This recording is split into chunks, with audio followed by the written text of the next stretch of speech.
Hey everyone, it's Michael GoosebumpsFan. I hope you're doing well today. I'm finally back. It's been like 4 or 5 months now, and I've been burnt out because I've read so many Goosebumps books and had so much exposure and overexposure to it earlier on this year when I finally finished reviewing, at the time, every single book that had come out, except for the 2 newest books right now. I've read everything, reviewed everything for the channel. But you may be wondering, why is this audio only? And hopefully you saw the title. It is in a few moments going to be a commentary for an episode. And I'm going to do a couple of these this week. I want to see some, some discussions down in the comments if you guys like this type of video or not. I saw a lot of appraisal for the Dummy 3 commentary, which is the only one I've done at this current point for the channel. And I did that, I believe, last year in 2022 for like the 20th anniversary or 22nd anniversary, something like that. And I had a blast with it. I thought it was really fun. And I like this style of video making anyway, so it's kind of whatever, you know. But Night of the Living Dummy 2 is what I'm going to be doing a commentary for in just a moment. I'll tell you when we're going to start, but I wanted to go ahead and fill you in on some small details. First off, this is Season 1, Episode 10, and it's only like a single episode. It's not a two-parter like Dummy 3 was. So this won't be a 45-minute video. This is like a 22-minute long episode, and it came out January 12th, 1996, and that kind of fits because it feels like it was made in January in, like, Canada, or Canada, whatever it's called. Anyway, I am not a massive fan of Dummy 2, and I like the book a lot, but the Dummy 2 episode I never knew existed until I became an adult, and just maybe right before I got into this community and making videos and whatever, I found out about the Dummy 2 episode, and I watched it, and it was so underwhelming, dude. Compared to Dummy 3, which I watched, I think that was my first thing I ever saw from Goosebumps, aside from Haunted Mask. But then also, I saw Bride on VHS, and I still own the copy I used to rent all the time from Hollywood Video back in the day.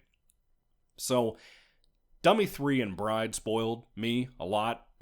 I was so disappointed with how this was as an episode. So, I guess I'll start it up in a moment, and I'll kind of make a commentary of nothing but disappointment all the way through it, and hopefully you'll enjoy. Anyway, 22 minutes long, not too long. Let's go ahead and get ready to get started, and yeah, let me bring up my little window on my computer here. I think everything is set up. I tested everything, and hopefully you won't be hearing anything in the background aside from some cars driving by the busy road I live on. But let's go ahead and get started. And in 3, 2, 1, we'll hit play, and give me just a countdown real quick. I'll give you a countdown in just a second. 3, 2, 1. All right, there it goes. It's actually working. Let's see if I can turn my sound down just a little bit. How do I do that? Okay.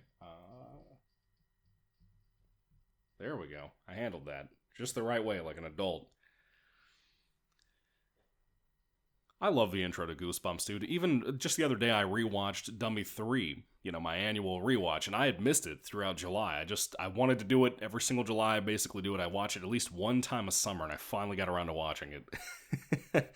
I was very tired. I had to work this past weekend, and it was a pain, dude, to try to stay awake while I was watching that. Not because the episode's bad, obviously. That we just had a tease for Dummy 2. You see Slappy holding the guitar where he's going to brain the dad, I think is what it was. Kind of a really goofy-looking scene in this goofy show, But I watched Dummy 3 just the other day again, and I just love the pacing in that, man. It's so perfect. I just love it. It's perfect for me. Oh, you know what? I'm pulling one of those middle school teacher moments where I have my cursor on the bottom of the screen where the play button is and stuff, so it just wouldn't go away, and I couldn't figure out why. Sorry. Old man moment. That does not belong in a museum, bro. That picture ain't that great. I mean, I guess for a middle schooler, or an elementary schooler, what age are you kids?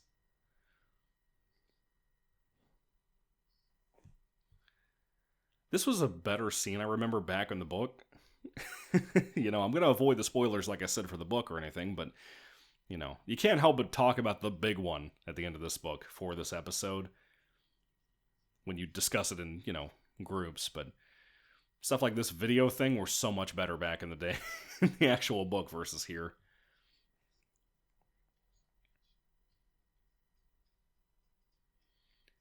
I just realized they had a remix that they've used in a couple episodes for the Goosebumps theme song for this little video he put together for his family.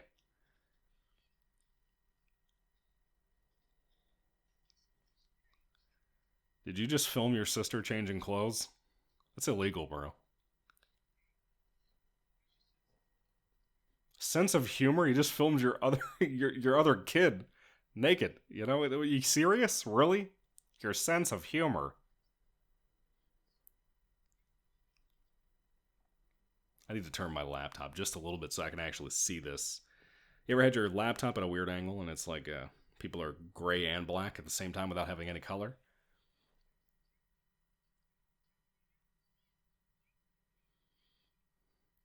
I'm pretty sure that exterminator joke is right out of the book, but that goofy sound effect they played, the little fluttering flute when his head fell off. Oh my god, the 1990s. This episode to me, Goosebumps a lot of the time feels cheap, you know? But this particular episode always had a very specific cheap feel to it to me, like My Harriest Adventure type of cheap.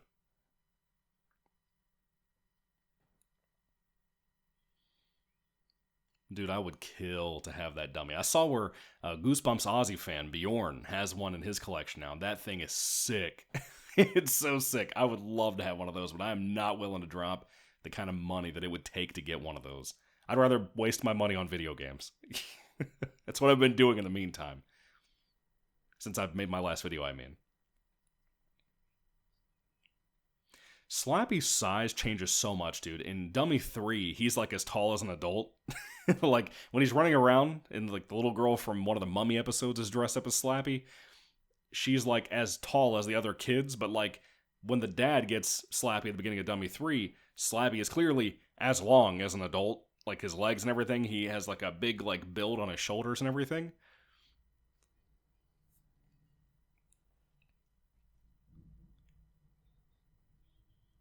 How would you not realize that this dummy that you were using your really high pitched voice for just all of a sudden went like this? How would you not realize that?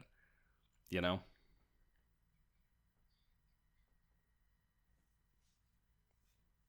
Now you recognize it? That was a bad editing choice, dude. Yeah, but see, like, Slappy's tinier now than he was just a moment ago. I remember back when I was a kid reading the first two dummy books, which I think are the two that I read the most when I was younger, because I tried to read them back to back, and I never got to book 3. I think I got to it one time in my whole life. But Dummy 1 and 2, I remember I would read them all the time, and I would think about my grandmother's old house, not the one I grew up in, but my grandmother on my dad's side's house. And I would always think about like how her house was laid out. It's kind of similar to the house I'm in right now, as a matter of fact, the one I'm renting that we're about to move out of. My wife and I are about to move out of. But that those moments in that book, those two first books, would remind me so much of that older grandmother's house. And just like I would always imagine in my head like Slappy coming out of the closet, roaming around at night. It's super spooky, dude. So then when I saw this episode for the first time and saw this scene right here of him walking up the hallway, it's not what I remember in my brain. Has that ever ruined something for you as an adaptation from a book that you loved? That's what always happened to me with a lot of the Goosebumps stuff I did grow up on. Like, again, Slappy books 1 and 2.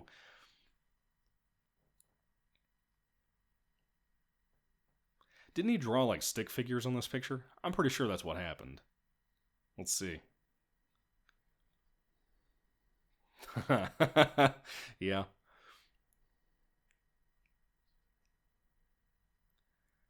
I was kind of a dumb kid as a child. I bet you I would have thought that that was with blood and not a paintbrush. Because, like, in Bride of the Living Dummy, they had to, like, spell it out, like, hey, somebody drew lipstick on my mirror, when it said, I want my bride on the one chick's mirror. Um, but I think I would have assumed that that was blood in Bride and blood here, you know?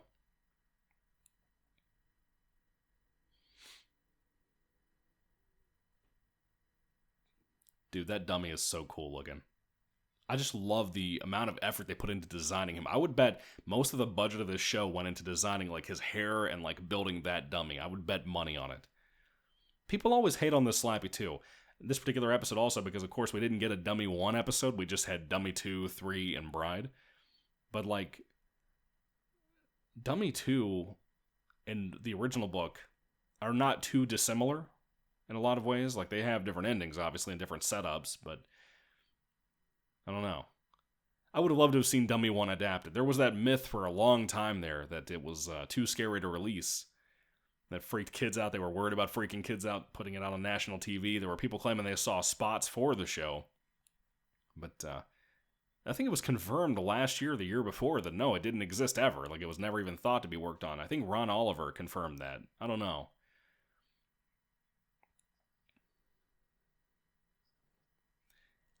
I swear I know this dad from something. I don't know what it is, but I know him from something.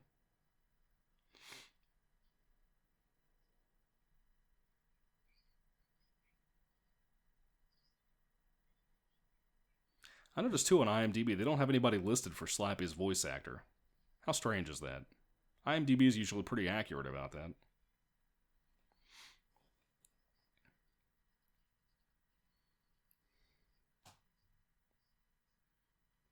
Come on, Dad, how sensitive are you that you can't handle a joke like that? God, what are you like at the workplace?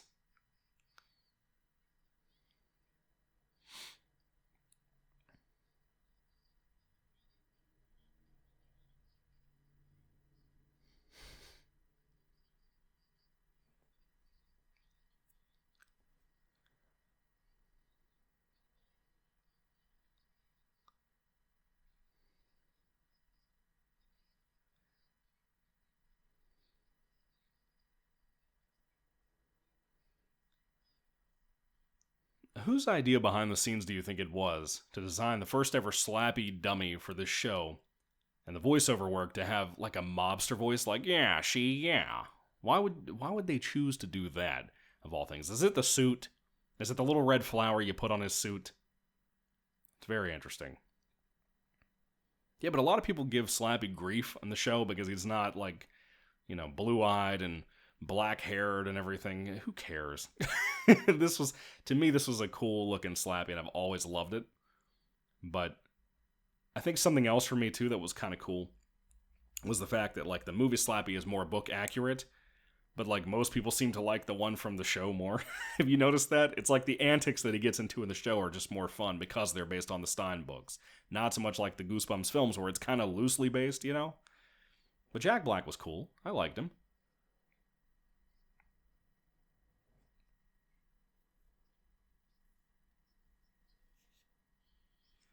That rule is real. For any of you out there that are like middle children or anything, that rule you probably know is real. My wife was the youngest of two brothers. Well, I guess she was the daughter. Whatever. There's three kids. There's two older brothers, and then there was her, and she got away with everything. She still tells me that to this day.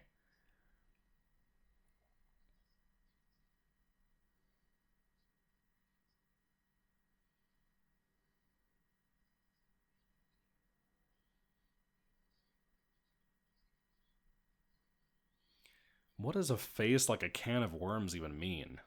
Like, what does that even mean as an insult?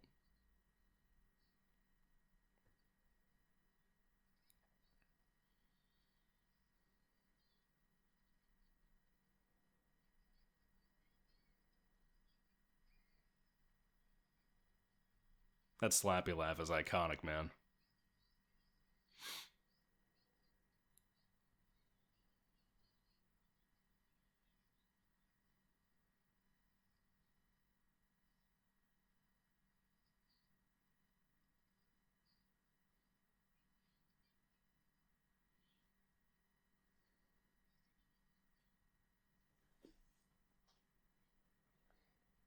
Oh my god, she called her fat too.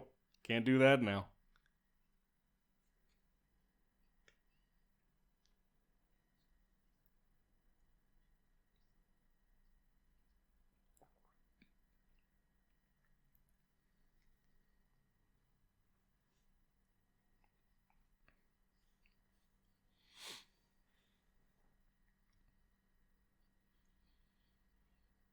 Why would you even stay in the same room after what you just experienced with that dummy and now he's moving? Aren't you still looking at him?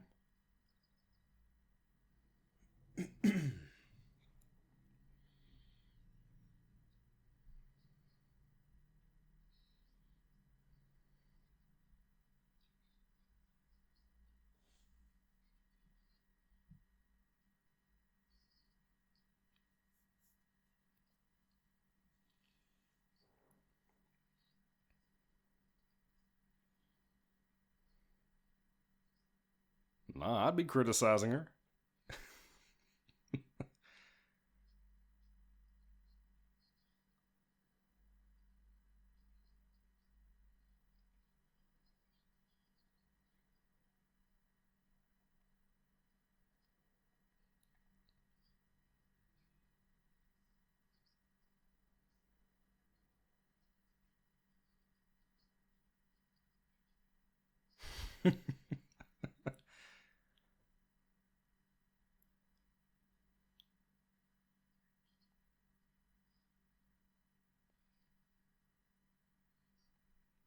That is the most 90s vest I've ever seen in my life.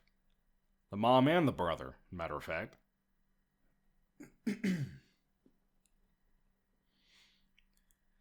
It's amazing to me how they cheaped out on Dennis so much. Is that supposed to be like intentional? Like Dennis kind of looks like crap, but Slappy looks immaculate. They got a really good deal on him for no reason at all. See, this scene right here is kind of what transpired in my brain from the old book when I would read it as a kid and it would scare me so bad. But like, set in my grandmother's old house, you know? It's kind of nice. Kind of nice. Why are their computers so close to the back of the couch? Did you notice that? Do you just like sit backwards on your couch like Butters on a toilet in South Park?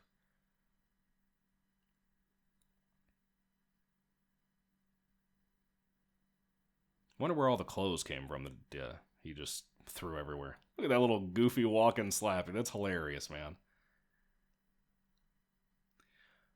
He's gonna brain them with a guitar, like I said earlier. That's always such a strange choice to me, man.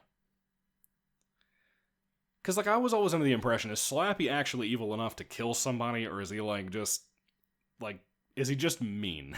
You know, like, I know he calls people a slave. That's pretty awful. But, like, would he be willing to kill somebody? Like, I've always wondered about this. I've always been not so sure about that. Because if you hit them in the head with that guitar, they're going to die. But, like, would he be able to hit one or both fast enough that neither of them would see him standing up on his own? Is that what he was counting on? That seemed like a poor choice on Slappy's behalf. He's not as smart as he was in Dummy 3.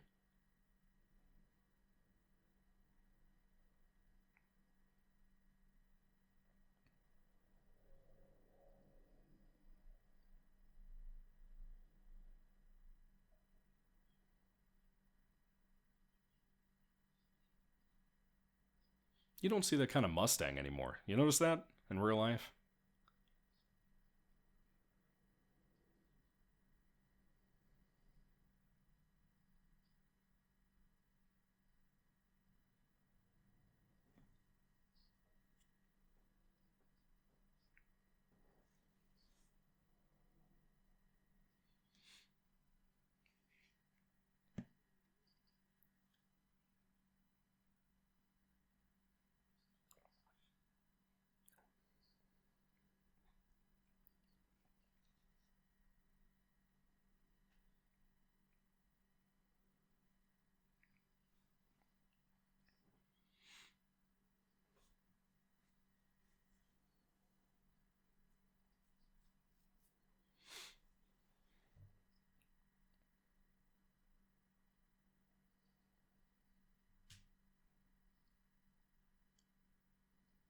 Who puts whipped cream on pancakes, bro?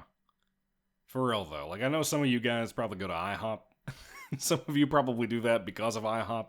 But I don't think I've ever once tried that on my pancakes. I just don't think it'd be good. It's like the people who put just butter on their pancakes. What's wrong with people?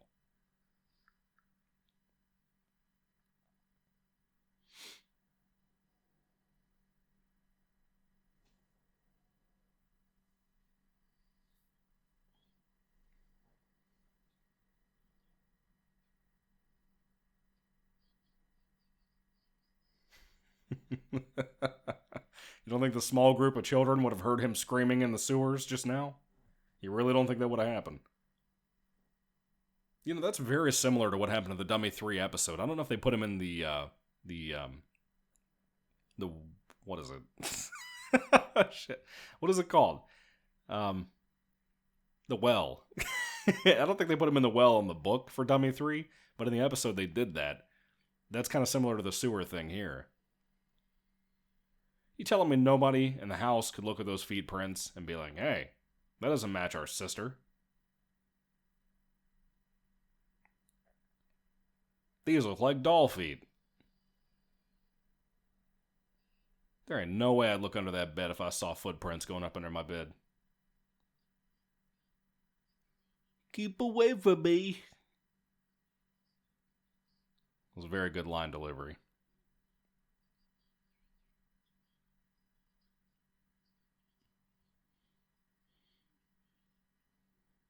Dude, the editing on this episode is so rough. Like, this whole scene right here with them talking is just snappy. Super snappy. Really fast. It's not even like a natural conversation. It's like playing an RPG and skipping what the person's about to say to you at the very end of what they're about to say.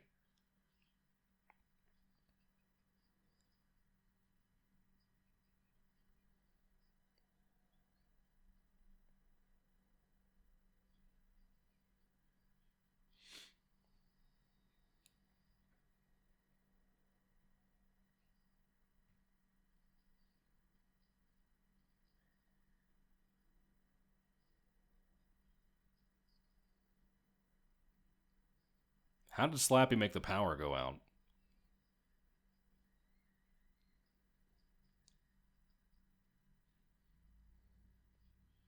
Dude, talk about some shaky cam. This thing is going everywhere in this movie.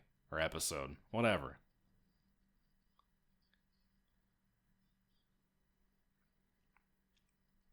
The Canadians. Did you hear that? I'm sorry. I'm sorry I didn't believe you.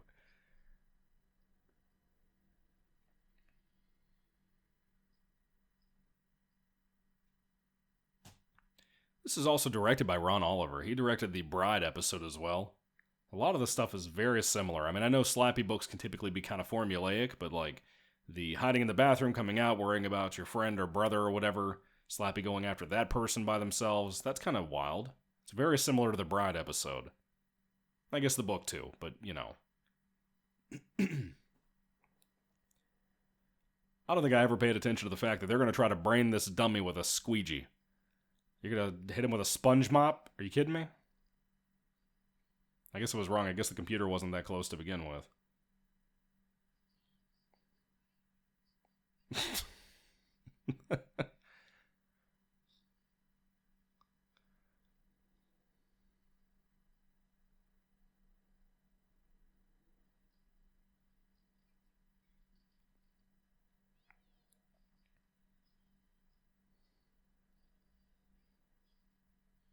He literally climbed up on a table and he yelled yeehaw. Why would you yell yeehaw? You went up like 1 foot, bro. That's it. Why are you still trying to grab the squeegee mop, bro? So there's the part I wanted to talk about. When I saw this episode for the first time ever, I remember the awful ending of Dummy 2 being burned into my brain. I'll never forget it as long as I live. It involves a giant white worm, and I never thought that I would get to see that in an episode. And then when I found out Dummy 2 was an episode, and I watched it, all I got to see was green smoke come out of this plaster head, or whatever it was, glass head, ceramic head, whatever it was. And that's it. That was so disappointing. I wanted to see the big old goofy white worm that would have, like, Slappy's face on it and stuff.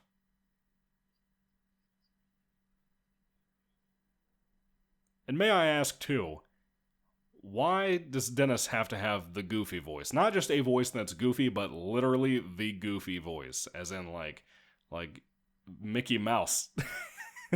Types of goofy redneck voices. Anyway, I love the closing credits of Goosebumps episodes. Every time I watch one, I sit through the entire closing credits for like the 20 seconds it's there, because I love the satisfying CGI green goop coming down my screen. It's phenomenal. I love it. But with that being said, that is, I guess, the very short, underwhelming commentary for Night of the Living Dummy 2. There wasn't really much to say aside from talking about things here and there. I remember the Saban International thing when I was a kid, too, on the end of my DVD. That was on a lot of VHS tapes I used to watch, like I think like Teletubbies and Power Rangers and stuff once upon a time. Anyway, folks, that is pretty much it for the Dummy 2 commentary. As I said, flew by, had a good time. I really hope you did too, and hopefully you'll tune in for the next commentary. I'm going to try to put up either today or maybe tomorrow. I don't know when it'll be, but I'm going to try to have it up in the next couple of days. Maybe today, I don't know yet. I don't know if I have enough time to record it before I go to work. But with that being said, what did you think about the Dummy 2 episode? Did you have fun with the commentary? Let me know all that down in the comment section down below. Again, if you guys really, really dig it, I'll just start doing commentary videos for a while for the movies, the actual episodes themselves, maybe in order for the ones that I haven't talked about yet. But I am going to do a review or a commentary for Bride, and then probably around Halloween I'll probably do one for the Haunted Mask 1 and 2, and maybe Attack of the Jack-O-Lanterns? Yeah, that's the title. I couldn't get my head wrapped around it. I'm kind of exhausted today. But I'll probably do one for all of those, and hopefully you'll stick around for those if you like the content. Anyway, thank you all for your patience. At some point I'll try to review the 2 newest Goosebumps books, and I am going to watch the movie, the first film that I have not reviewed on the channel from 2015, probably soon. Probably in the next couple of days. By next week it should have a video up at some point. I do want to kind of talk in depth the way I did about Goosebumps 2 Haunted Halloween back in the day, like 3 years ago. But anyway, have you seen Dummy 2? What did you think about it? What did you think about the commentary? Let me know all that down below too as a reminder. Thank you all for watching, guys. God bless you all, and tune in soon. I just wanted to end the video with a small tribute again to a particular Goosebumps YouTuber I recently put up a local community post, whatever, about. Goosebumps Guy. Goosebumps Guy was a very well-known Goosebumps YouTuber who kind of just stopped making content off and on, and apparently it was announced the other day by a brother, a sister, some family member that posted just the other day on his final video he put up that Goosebumps Guy passed away in 2021. And that was very sad to me. That really hit me in a very sad way because he was about my age, you know, and I loved his content. I was watching Goosebumps Guy before I made videos for this channel, and it really hit me in a way that made me very sad because of how kind he was in the comments when I talked to him in the past, just how friendly he was, how much effort and work went into his videos, and it's kind of sad. So Andre, thank you for being out there, man. Thank you for being cool in the Goosebumps community, and thank you for all the great content you put out there, man. God bless Goosebumps Guy, and his friends and his family, everybody around him that are probably still reeling from that 2 years later in 2023. Anyway, folks, thank you all for watching. Thank you for listening. God bless you all. Hopefully I'll see you soon in some more videos on camera and whatever, and tune in. See you guys later. Goodbye.